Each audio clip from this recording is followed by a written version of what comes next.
আসসালামু আলাইকুম রহমতুল্লাহি ওয়া বারাকাতুহু।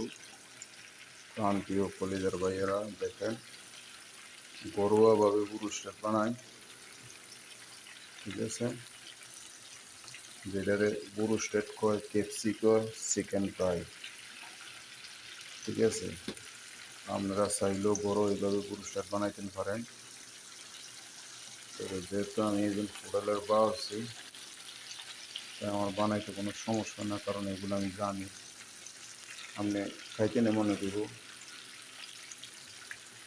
খাইতে নে মনে করব যে এত স্বাদ, এত টেস্ট হয়। তো ব্রুস্টারের চিকেন কিন্তু একদিন আগে মিক্স করে রেখে দিতে হয়। আমরা ঘরোয়াভাবে বানাইবেন, যেহেতু আমরা এত মশলা খাইতেন না, তো বিশেষ করে আপনারা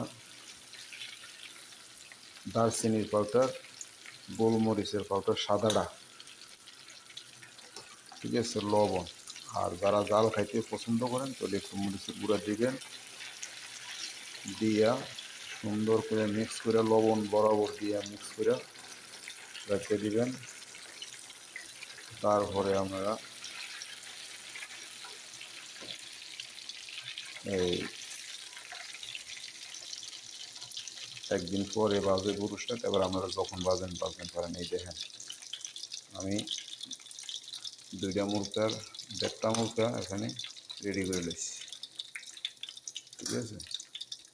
যাই হোক, আপনারা ওইভাবে চাইলে বাজতেন পারেন। এই দেখেন পুরুষটের তো একটা দোয়া শিখিয়ে দেয়, যে দোয়াটা করলে মা বাবার আমল নামায় অনেক সওয়াব হয়। দোয়াটা হইল, রাব্বিক ফিরলি ওলি ওলি দাইয়া ওলিল মুকমিনিনা ইয়াউমা ইয়াকুমুল হিসাব। এই দোয়াটা সবসময় পড়বেন, করার চেষ্টা করবেন। ওকে, আসসালামু আলাইকুম।